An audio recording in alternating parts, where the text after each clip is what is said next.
Grown Up Crushes. Grown Up Crushes is actually a really fun song. When I was writing Grown Up Crushes, I intended for that song to be like an R&B song. The producer I was working with, he had some 112 influences from like Cupid Doesn't Lie, which was super cool. So it kind of like gave R&B vibes. And I was trying to like write this R&B song and it just was not coming out. So then I just kind of like was playing around with it and it became a rap. And so then my friend Benjamin, he hated it because he was like, you know, you supposed to be hardcore, you're a rapper, you ain't supposed to be like talking about love songs, like, you know, like love songs and hip hop is, you know, not, it's kind of more taboo, I guess you can say, even though LL Cool J has been known to do several, like love rap songs, but I digress. But anyway, so that was like Grown Up Crushes, and it was actually kind of like a breakup of like, one thing that I guess you can say the intensity of the whole album, because I guess also it's supposed to be like, you know how like when you watch a Shakespeare play and it's tragedy, but then they have like a bit of comedy in there to balance it out. What else kind of like what Grown Up Crushes is with this album, like, you know, we're talking about all this evolvement and things like that. And I guess relationships is a part of your evolvement. You still want love and affection and things like that. But I also wanted to exert my femininity, because one thing that I struggled with was, you know, am I showing, you know, is balancing my masculine energy with my feminine energy. And I wanted something to still portray my feminine energy, despite the fact that I'm allowing my masculine energy to be at the forefront. And it's a cute song. And my friend Benjamin, who I talk about, he was like, oh, it should be hardcore. But when I recorded it, I love that he can't get the hook out of his head. So it's a fun song. Grown Up Crushes is not about a particular person.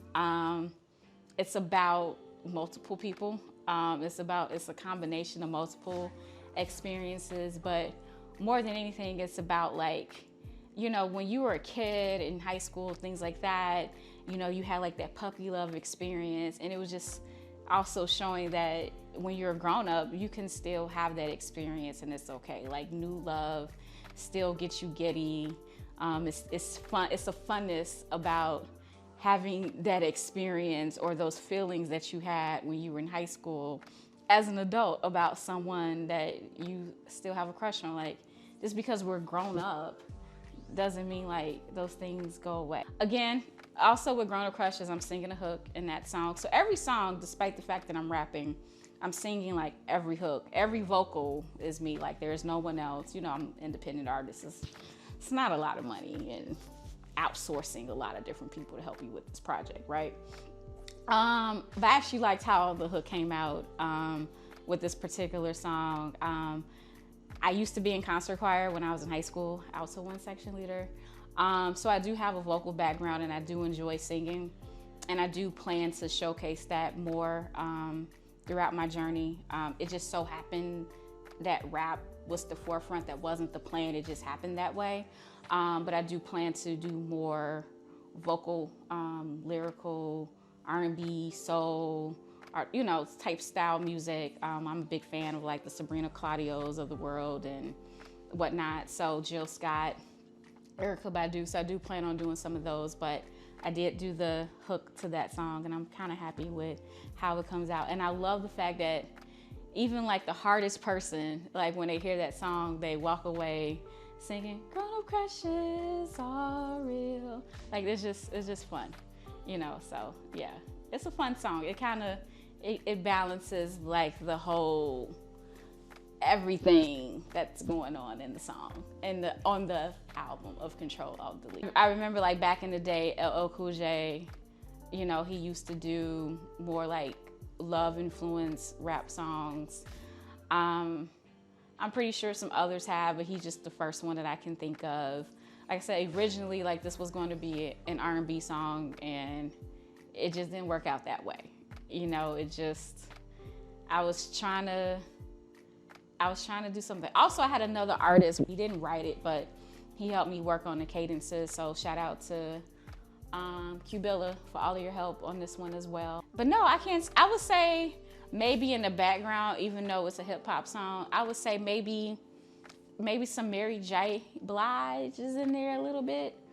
I don't know if anyone will pick up on that. But yeah, it was mainly just inspired by a lot of different people, you know, getting giddy about somebody, and you're a grown-ass woman. So I will say one last funny thing about this song. Because it's called Grown Up Crushes, it's kind of a grown-up song, you know, so it's funny because like my brother and like family members and like younger people that I've worked with, like I said, time and time again, I have like this cute, sweet-faced, you know, personality about myself. And so like some of the content, even though nothing's vulgar, they're like, oh my gosh, like people be like, oh my gosh, Vanessa, I can't believe you're talking about being with a guy like that. And it's just like really weird. Like you'll listen to like the most vulgar rapper or the most vulgar artist, and then you hear me say something that's like on the cusp of that, and it's like, oh my gosh, Vanessa, I can't believe you saying that in my ears. Like my brother, he was like, oh my gosh, the lyrics you say. Like it's just funny. It's just funny how people they don't want you to talk about sex at the end of the day, even though I'm still a virgin. That's Grown Up Crushes.